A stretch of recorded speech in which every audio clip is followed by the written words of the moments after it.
I watched my sister walk down the aisle in my wedding dress, holding my husband's hand while I sat in the back row of the church carrying his child. But what they didn't know was that I had just discovered a secret so devastating, so absolutely earth-shattering, that their perfect little fairy tale was about to burn to the ground. And I was holding the match. My name is Sarah Mitchell, and this is the true story of how my own flesh and blood destroyed my life, and how I made sure she paid for every single second of it. If you're ready for a story about betrayal so twisted it'll make your blood boil, and revenge so sweet it'll give you chills, then stay with me. Because what happened next, nobody saw coming. Hit that subscribe button right now, because this channel brings you the most shocking true revenge stories and family dramas you've ever heard. Trust me, you don't want to miss what happens next. Let me take you back to where it all began. 3 years ago, my life was absolutely perfect. Picture this. I was 28 years old, living in a beautiful townhouse in the suburbs of Seattle, working as a senior marketing executive at a Fortune 500 company. I had worked my way up from an intern to one of the youngest executives in the company's history. But my career success wasn't even the best part of my life. The best part was David. David Harrison was everything I had ever dreamed of in a partner. We met 5 years ago at a charity gala. I remember that night like it was yesterday. I was wearing a midnight blue gown, feeling slightly out of place among all the wealthy donors and socialites. I had only attended because my boss insisted the marketing team make an appearance. That's when I saw him across the room. Tall, with sandy brown hair and these piercing green eyes that seemed to look right through you. He was talking to a group of investors, but when our eyes met, he excused himself and walked straight toward me. I swear, it was like something out of a romance novel. "I'm David," he said, extending his hand with this warm, genuine smile. "And I've been watching you try not to look bored for the past 20 minutes. I laughed. Actually laughed. Is it that obvious? Only to someone who's equally bored, he admitted. What do you say we ditch this place and grab some real food? There's a fantastic burger joint 2 blocks away that's nothing like the pretentious caviar they're serving here." That was David. Successful, sophisticated, but down to earth. He owned a successful architectural firm specializing in sustainable building designs. He was brilliant, kind, funny, and madly in love with me. Or so I thought. We dated for 3 years before he proposed. It was during a weekend trip to the San Juan Islands.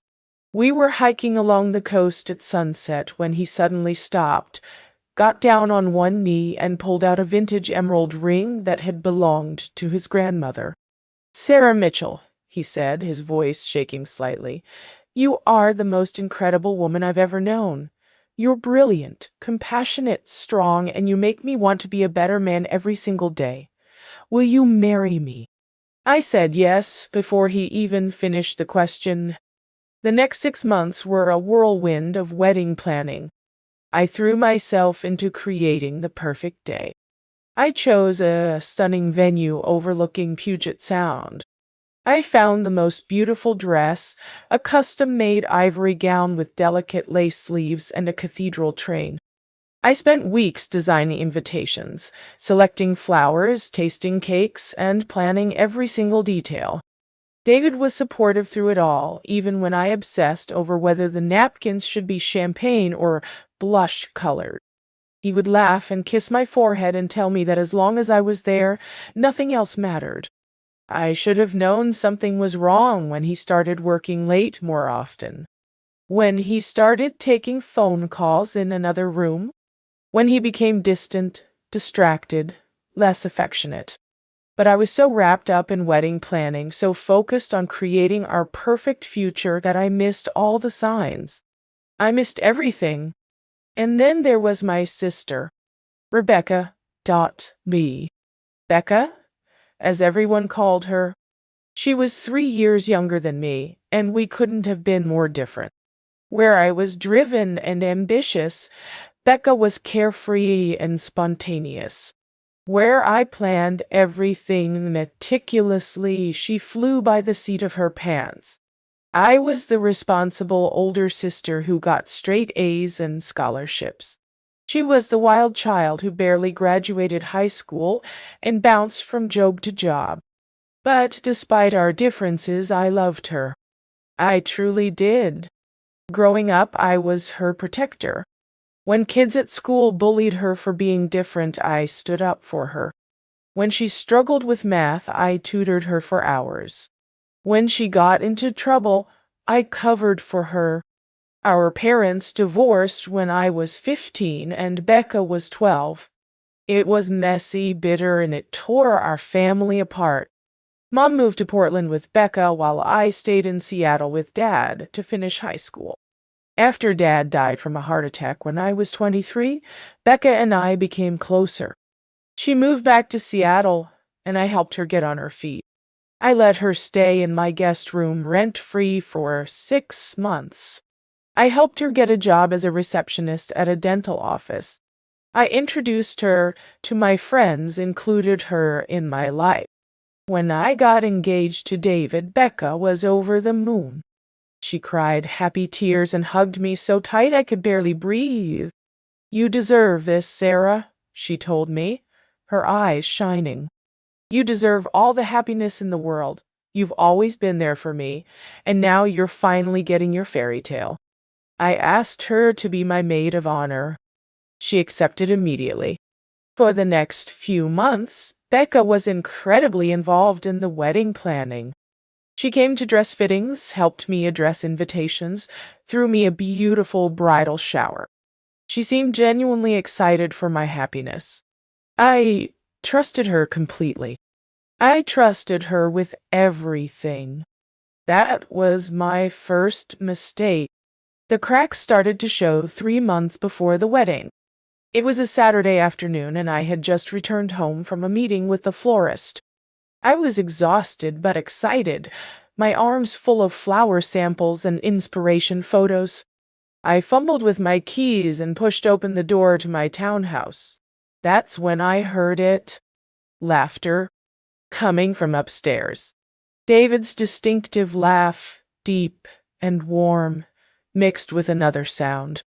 A woman's giggle. High-pitched, flirtatious, familiar, darling. My stomach twisted. I set down my bags quietly and moved toward the stairs. The sounds were coming from my bedroom. My heart was pounding so hard I could hear it in my ears. I climbed the stairs slowly, each step feeling like it took an eternity. The bedroom door was slightly ajar. I pushed it open. David was sitting on the edge of our bed, laptop open in front of him, showing something on the screen. And sitting next to him, closer than she needed to be, was Becca. They both jumped when they saw me. "Sarah," David said quickly, closing the laptop. "You're home early. What's going on?" I asked, my voice surprisingly steady. "Oh, Becca was just helping me with something for the wedding," David said smoothly. "A surprise for you, actually. We didn't want you to see." Becca nodded enthusiastically. "Yeah, Sarah, it's nothing, just surprise stuff. You're going to love it." I wanted to believe them. God, I wanted to believe them so badly. "Okay," I said slowly. "Well, I'm home now, so—" "Right, of course." Becca jumped up. "I should get going anyway. I'll call you later, sis." She kissed my cheek as she passed, but something felt off. Her perfume was stronger than usual. Her cheeks were flushed. And when I looked at David, he wouldn't quite meet my eyes. But I pushed the feeling down. I was being paranoid, I told myself. They were planning a surprise for me. That's all. Except it wasn't all. Over the next few weeks, I started noticing more things. David's phone would light up with texts at odd hours, and he would quickly silence it. Becca would show up at our place unannounced, always when I was supposed to be at work or out with friends. Once I came home early and found them in the kitchen standing very close together, and they jumped apart when I walked in. Just discussing the bachelor and bachelorette party coordination, Becca explained quickly. I wanted to confront them. I wanted to demand the truth. But I was also terrified. Terrified of what I might learn. Terrified of losing David. Terrified of my wedding falling apart just weeks before the big day. So I did what any desperate, paranoid bride would do. I started investigating. I checked David's phone one night while he was in the shower. He had changed his passcode, which he had never done before. I felt sick. I looked through our phone bills. There were dozens of calls and texts between David and Becca's number, sometimes in the middle of the night, sometimes lasting over an hour. I drove by Becca's apartment one evening when David said he was working late. His car was parked outside her building. Each piece of evidence felt like a knife twisting in my gut, but I still didn't have proof. Nothing concrete. Nothing I couldn't explain away if I really wanted to. And part of me still wanted to. Then came the night that changed everything. It was 6 weeks before the wedding. David said he had a late meeting with a potential client and wouldn't be home until after midnight. I said okay, kissed him goodbye, and watched him drive away. Then I called Becca. Hey sis, she answered cheerfully. What's up? I was thinking maybe we could have a girls' night, I said, keeping my voice light. Glass of wine, wedding talk, sister bonding? There was a pause.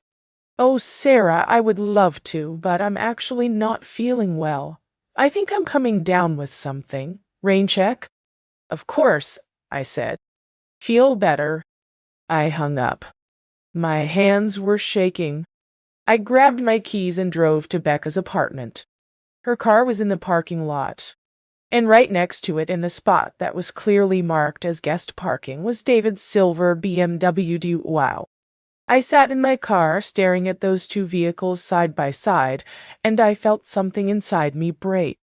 I could have stormed up there, banged on the door, caught them in the act, but I didn't. Instead, I drove to a 24-hour pharmacy, walked to the pregnancy test aisle, and bought 3 different brands. You see, I had been feeling off for the past 2 weeks. Nauseous in the mornings, tired all the time, emotional beyond my usual stress levels. I had been attributing it to wedding stress and premarital jitters. But sitting in that parking lot, watching my fiancé's car parked outside my sister's apartment, I realized I had missed my period. I drove home, went straight to the bathroom, and took all 3 tests. I checked David's phone one night while he was in the shower. He had changed his passcode, which he had never done before. I felt sick. I looked through our phone bills. There were dozens of calls and texts between David and Becca's number, sometimes in the middle of the night, sometimes lasting over an hour. I drove by Becca's apartment one evening when David said he was working late. His car was parked outside her building. Each piece of evidence felt like a knife twisting in my gut, but I still didn't have proof. Nothing concrete. Nothing I couldn't explain away if I really wanted to. And part of me still wanted to. Then came the night that changed everything. It was 6 weeks before the wedding. David said he had a late meeting with a potential client and wouldn't be home until after midnight. I said okay, kissed him goodbye, and watched him drive away. Then I called Becca. Hey, sis, she answered cheerfully. What's up? I was thinking maybe we could have a girls' night, I said, keeping my voice light. Glass of wine, wedding talk, sister bonding. There was a pause. Oh, Sarah, I would love to, but I'm actually not feeling well. I think I'm coming down with something. Rain check? Of course, I said. Feel better. I hung up. My hands were shaking. I grabbed my keys and drove to Becca's apartment. Her car was in the parking lot, and right next to it, in a spot that was clearly marked as guest parking, was David's silver BMW. I sat in my car, staring at those two vehicles side by side, and I felt something inside me break. I could have stormed up there, banged on the door, caught them in the act. But I didn't. Instead, I drove to a 24-hour pharmacy, walked to the pregnancy test aisle, and bought 3 different brands. You see, I had been feeling off for the past 2 weeks. Nauseous in the mornings, tired all the time, emotional beyond my usual stress levels. I had been attributing it to wedding stress and premarital jitters. But sitting in that parking lot, watching my fiancé's car parked outside my sister's apartment, I realized I had missed my period. I drove home, went straight to the bathroom, and took all 3 tests. Dramatic pause. All 3 were positive. I was pregnant with David's child, and my fiancé was cheating on me with my own sister. I sank to the bathroom floor and cried until I couldn't breathe. Everything I had built, everything I had planned, everything I had believed in was a lie. The man I loved was betraying me with the person I trusted most in the world. But through the tears and the heartbreak, something else emerged. Rage. Pure, cold, calculated rage. They thought they could do this to me. They thought they could destroy my life and get away with it. I sat on that bathroom floor until the sun came up, and I made a decision. I wasn't going to confront them. I wasn't going to break down and beg for explanations. I wasn't going to give them the satisfaction of seeing me fall apart. No, I was going to find out exactly what was going on. I was going to gather evidence. And then, when I had all the pieces in place, I was going to make them pay for what they had done to me. The next morning, David came home at 7 a.m., claiming his client meeting had run incredibly late, and then he'd been too tired to drive home safely, so he'd gotten a hotel room. "That's fine, honey," I said, kissing his cheek and smiling like nothing was wrong. "I'm just glad you're safe. Coffee?" He looked relieved. Guilty, but relieved. Over the next few weeks, I became someone I didn't recognize. I hired a private investigator. I installed tracking software on David's phone when he left it unattended. I befriended Becca's neighbor and casually asked about the handsome man I'd seen visiting. "Oh, him," the neighbor said. "He's been coming around for months. I thought he was her boyfriend. They're always very affectionate." Months. They had been doing this for months. The investigator's report confirmed everything. Photos of them holding hands in restaurants across town. Video footage of David entering Becca's apartment and not leaving until morning. Credit card statements showing David had been buying her expensive gifts, jewelry, dinners at romantic restaurants.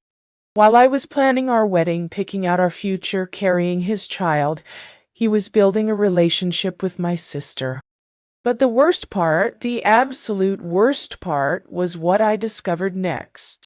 The investigator dug deeper into David's financials and found something shocking. David had recently changed his will, and the primary beneficiary was no longer me. It was Becca. He had also taken out a massive life insurance policy, naming her as the beneficiary. He had added her name to his bank accounts. He had even changed the deed to his lake house to include her name. He wasn't just having an affair with my sister. He was planning a future with her. And that's when I found the text messages. Late one night, 3 weeks before the wedding, I used the tracking software to access David's phone remotely. I found a thread between him and Becca that made my blood run cold. "Becca, I can't wait until this is over. Pretending to be excited for her wedding is killing me. David, just a few more weeks. Once we're married and she's legally bound, we can move forward with the plan. Becca, You really think she won't suspect anything? David, Sarah? She's too trusting, too naive. She believes everything I tell her. It's almost too easy. Becca, I feel bad sometimes. She's my sister. David, she's had everything handed to her her whole life. The career, the success, the praise. It's your turn now. We deserve this. Becca, you're right. And once we're in control of everything, David, half of everything she owns will legally be mine, community property laws. Then we can bleed her dry in the divorce. Or better yet, we drive her crazy until she does something drastic. Either way, we win. Becca, I love you. David, love you too. Now delete these messages, just in case. I stared at my computer screen, reading those messages over and over until the words blurred together. They weren't just having an affair. They were scamming me. David was going to marry me, gain access to my assets, my investments, my money, and then destroy me financially and emotionally. And my own sister was helping him do it. But they made one critical mistake. They underestimated me. I didn't sleep that night. I couldn't. My mind was racing, putting together pieces, forming a plan. I thought about calling off the wedding. Okay, about exposing them right then and there. About screaming and crying and making them feel a fraction of the pain they had caused me. But that would have been too easy, too quick, too merciful. No, they deserved something much, much worse. I spent the entire next day locked in my home office, thinking, planning, researching. I called in sick to work. I ignored calls from both Becca and David. I needed time to think. By evening, I had it. The perfect revenge. A plan so beautifully calculated that it gave me chills just thinking about it. But I needed help. I couldn't do this alone. I called the one person I knew I could trust, my best friend, Marcus Chin. Marcus and I had been best friends since college. He was an attorney specializing in family law and corporate litigation. He was brilliant, ruthless when he needed to be, and fiercely protective of the people he loved. Sarah, are you okay? You sound terrible, he said when he answered. Marcus, I need your help, I said. And I need you to not ask questions until I've told you everything. Can you come over? I'm on my way. 20 minutes later, Marcus was sitting on my couch, his face growing darker with every word I spoke. I told him everything. The affair, the messages, David's financial moves, the scam they were running. When I finished, Marcus was silent for a long moment. Sarah, he finally said, his voice tight with controlled anger, we need to go to the police. This is fraud, conspiracy. We can... No, I interrupted. I don't want them arrested. That's too clean, too fast. I want them to suffer the way they planned to make me suffer. I want them to feel the betrayal, the humiliation, the loss of everything they thought they had secured. Marcus studied my face. What do you want to do? I want to give them exactly what they want, I said, a cold smile spreading across my face. I'm going to marry David. What?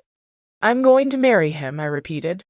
I'm going to walk down that aisle, say those vows, and legally bind myself to him. Because that's what they want, right? That's their plan. Well, I'm going to let them think it's working. Sarah, I don't understand. David thinks that once we're married, he'll have access to my assets through community property laws. He's planning to destroy me financially and emotionally. But what he doesn't know is that I've been doing some planning of my own. I pulled out a folder I had prepared. 3 days ago, I met with my own attorney. I moved all of my significant assets into a trust that I established before my engagement to David. Under Washington state law, anything I owned before the marriage, or anything in a pre-existing trust, is considered separate property, not community property. David will have access to nothing. Marcus's eyes widened. So when he marries you, he gets nothing, I finished. Zero.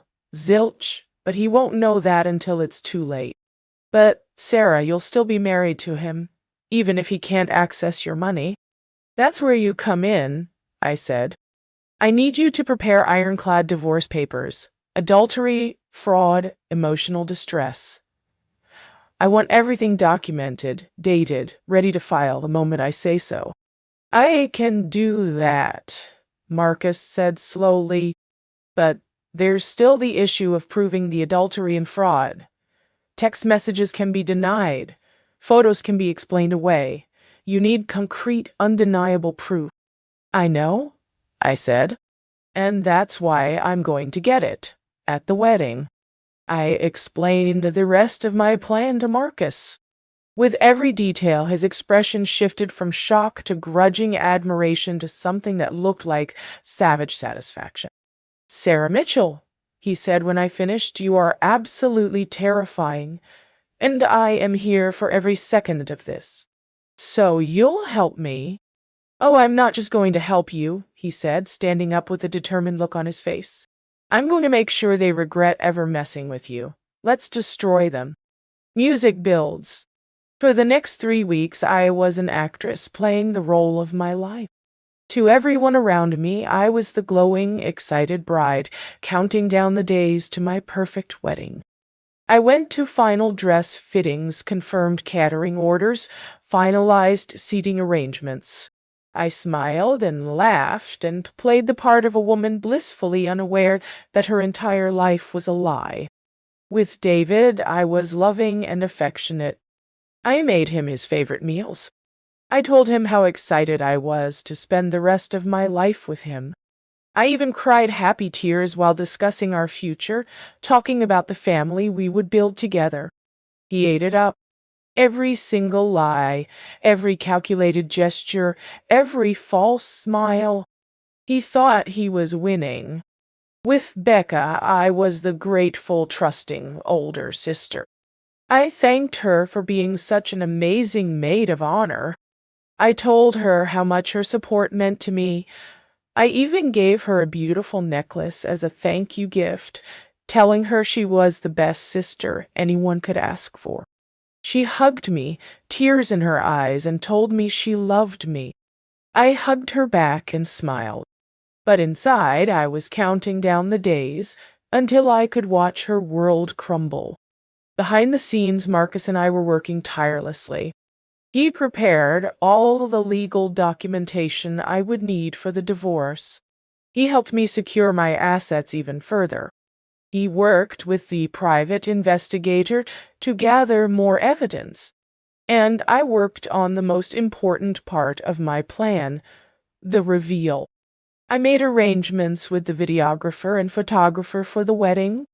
I paid them extra to set up hidden cameras at specific locations. The bridal suite, the groom's preparation room, the hallway near the ceremony space. I created a video presentation that I told David and Becca would be a sweet montage of our relationship played during the reception. They both thought it was a lovely idea. Neither of them knew what would actually be in that video. I also made some changes to the wedding ceremony itself. Small things that nobody would notice. Things that would serve a very specific purpose when the time came. The day before the wedding, I received the final piece of evidence I needed. The investigator caught David and Becca together at a hotel. But this wasn't just photographic evidence of an affair. This was video footage of them in the hotel bar, celebrating. Tomorrow's the big day, David said, raising his glass. After tomorrow, everything she has will be ours. I still can't believe she doesn't suspect anything, Becca said, laughing. God, she's so naive. She actually thinks you love her. Well, her naivety is about to make us very, very rich, David replied.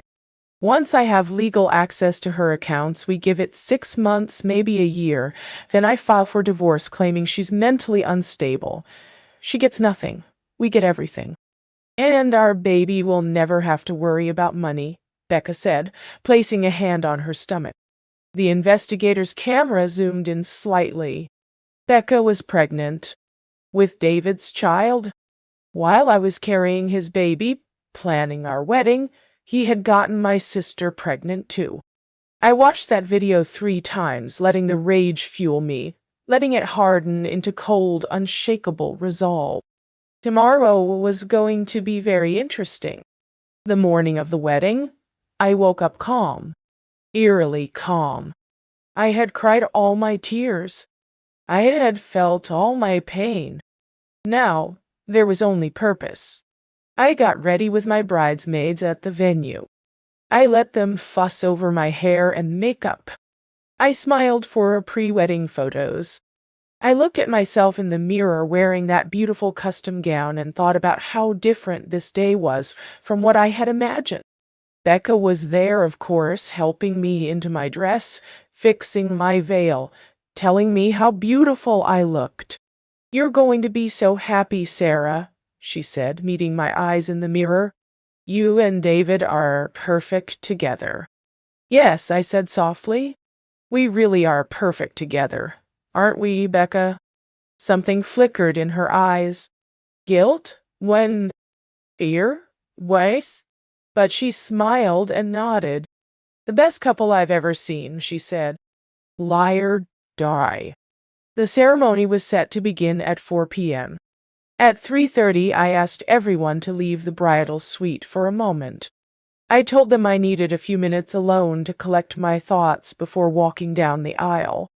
As soon as they left, I pulled out my phone and sent a single text message to Marcus. "It's time." His response was immediate. "Everything's in place. Go get them." I took a deep breath, looked at myself one more time in the mirror, and smiled. Showtime. The ceremony was beautiful. I had to admit that. The venue overlooking Puget Sound was stunning in the late afternoon light. The flowers were perfect. The guests were elegantly dressed. The string quartet played softly as people took their seats. David stood at the altar, looking handsome in his tuxedo, his best man beside him. He was smiling, confident, thinking he was about to pull off the con of the century. Becca stood at the front in her maid of honor dress, a soft lavender gown that I had chosen for her. She looked beautiful and nervous and guilty all at once. The music changed to the wedding march. Everyone stood and turned to look at me. I walked down that aisle alone. I had told everyone I wanted to walk myself down to symbolize my independence and strength. Really, I just didn't want anyone close to me when everything went down. As I walked, I looked at the faces of my guests, my colleagues, my friends, David's family, people who had no idea they were about to witness something extraordinary. I reached the altar and stood facing David. He took my hands in his, and for just a moment I saw genuine emotion in his eyes. Maybe he had loved me once before the greed took over, or maybe he was just a really good actor. The officiant began the ceremony. "Dearly beloved, we are gathered here today to witness the union of Sarah Mitchell and David Harrison in holy matrimony." I let the words wash over me, barely hearing them. I was focused, my heart pounding with anticipation. The officiant went through the traditional ceremony elements. Readings from friends, vows that David and I had written for each other. I spoke mine first, talking about love and trust and partnership, watching David's eyes get misty. Then it was his turn. "Sarah," he began, his voice thick with emotion, "from the moment I met you, I knew you were special. You're intelligent, beautiful, strong, and kind. You've made me happier than I ever thought possible. I promise to love you, honor you, cherish you, and protect you for all the days of my life. You are my best friend, my partner, my everything." I almost laughed. The lies came so easily to him.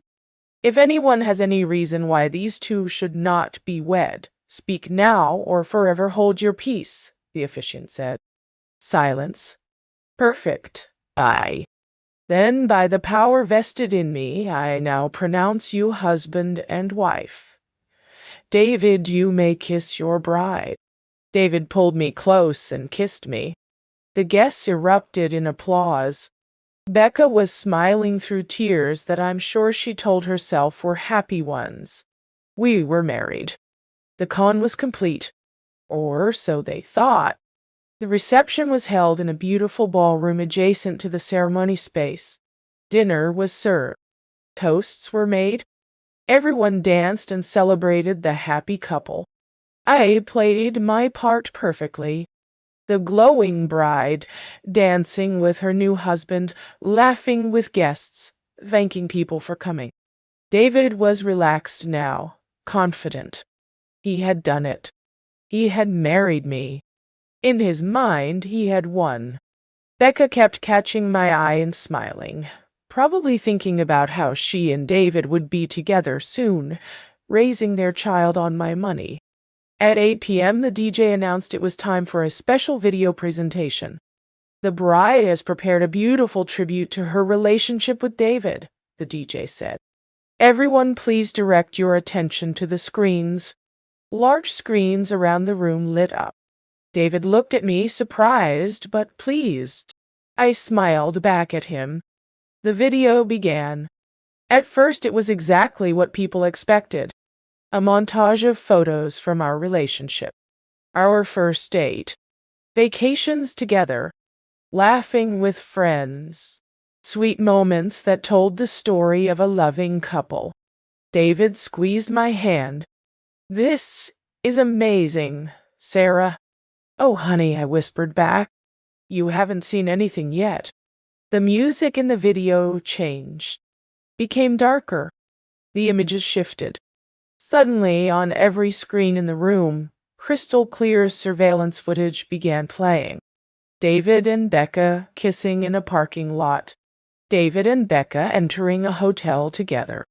David and Becca at intimate dinners, holding hands across candlelit tables.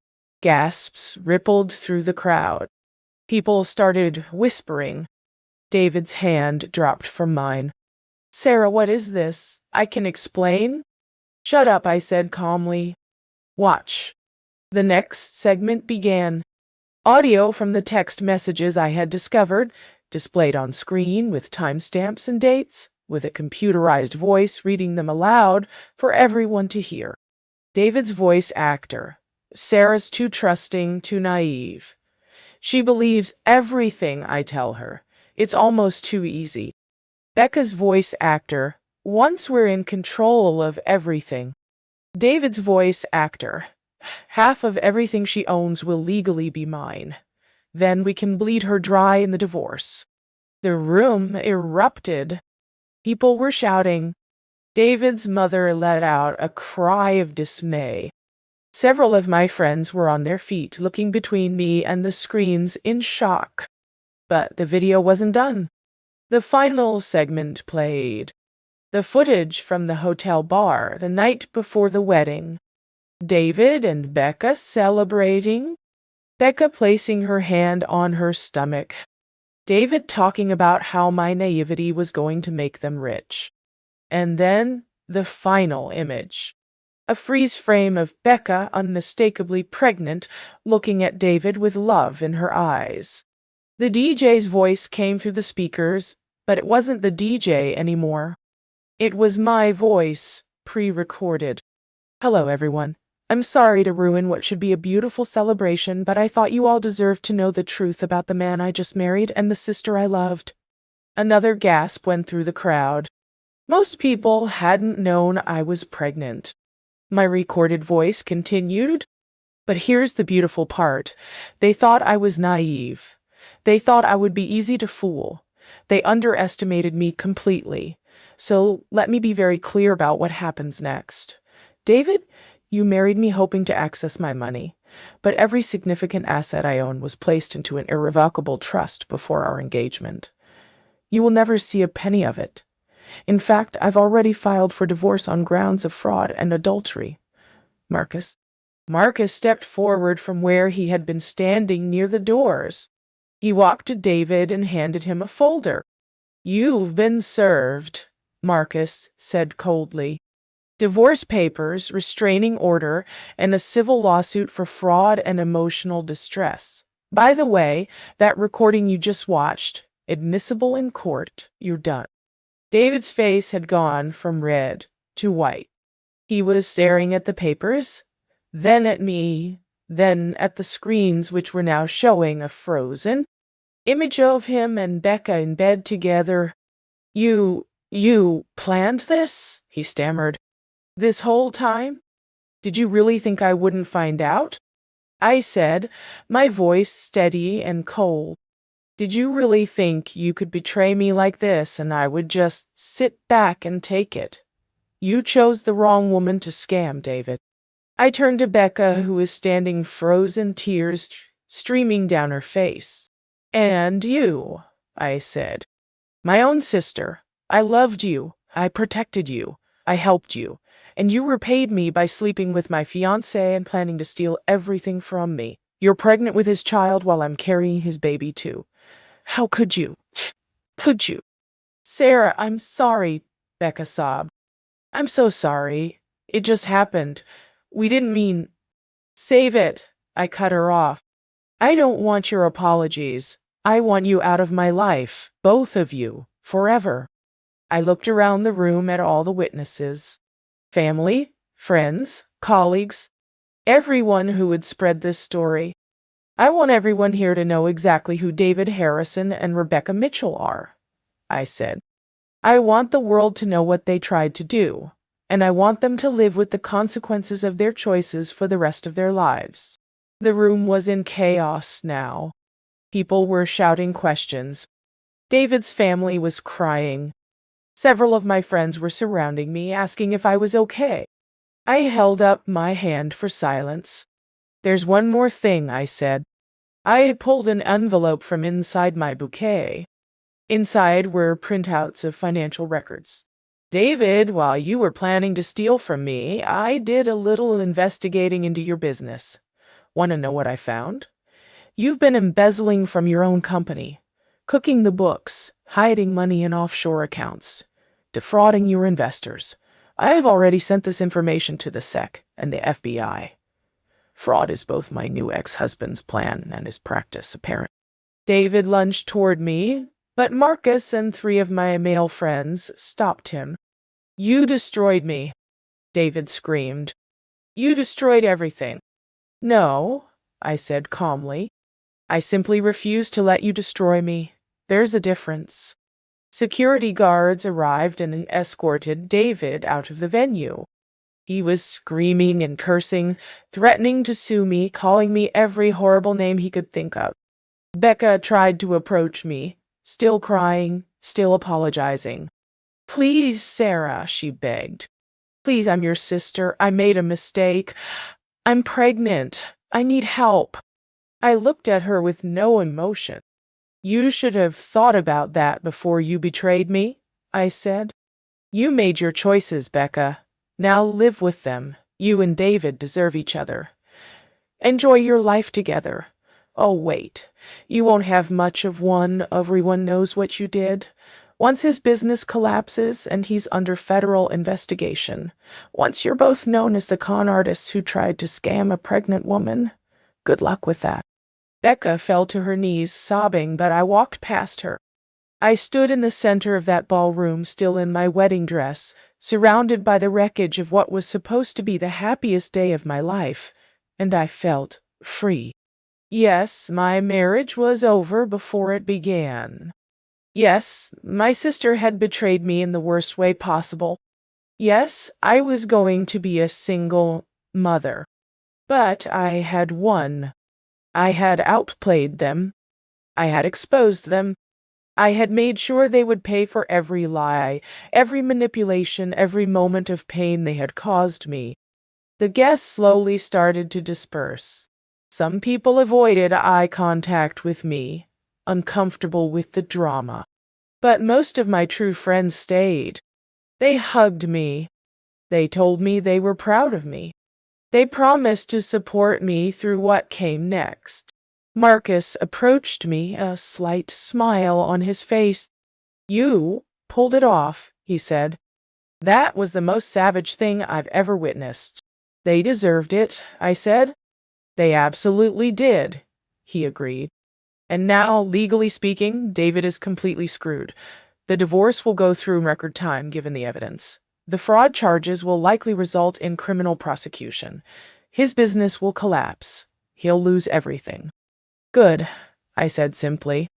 "And Becca?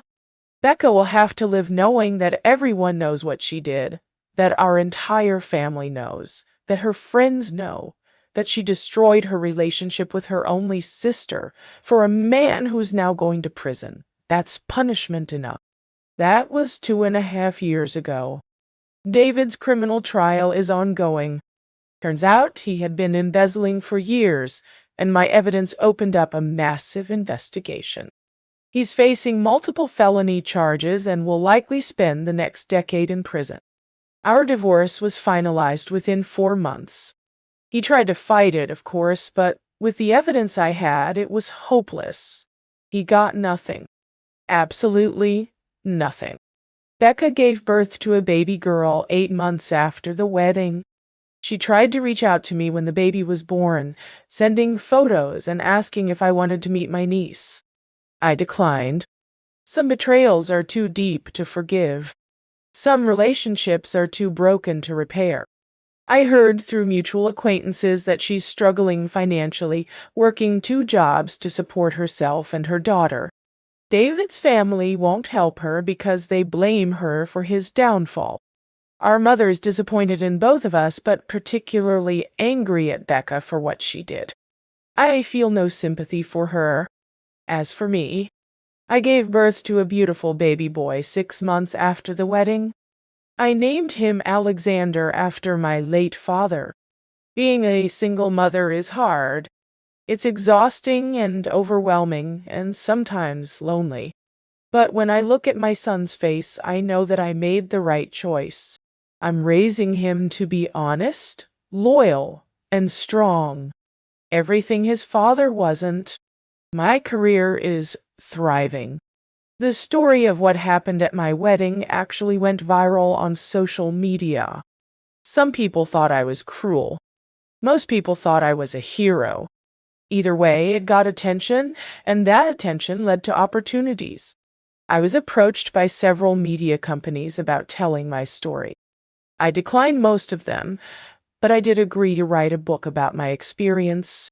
It became a bestseller.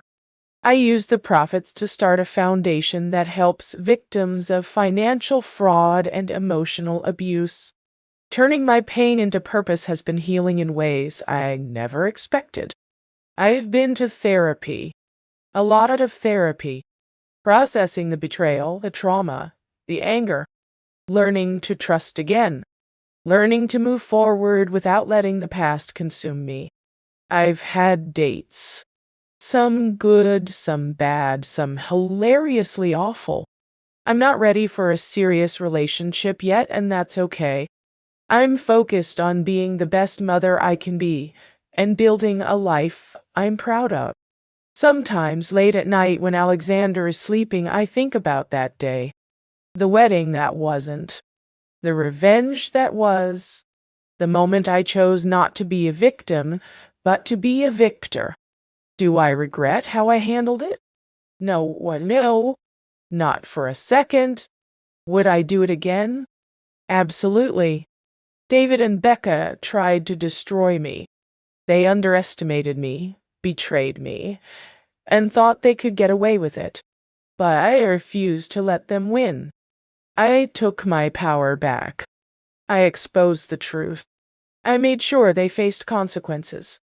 And I rebuilt my life into something stronger, better, and more beautiful than they ever could have imagined. That's my story. The story of how my sister stole my husband, how my husband tried to steal my life, and how I made sure they both paid the price. If you're going through something similar, if someone has betrayed you or tried to use you or hurt you in ways that feel impossible to overcome, I want you to know something. You are stronger than you think. You are smarter than they believe. And you deserve justice. Don't let anyone make you a victim. Don't let anyone write your story for you. Take back your power. Expose the truth. And never ever let them see you break. Because the best revenge isn't just getting even. It's thriving in spite of them.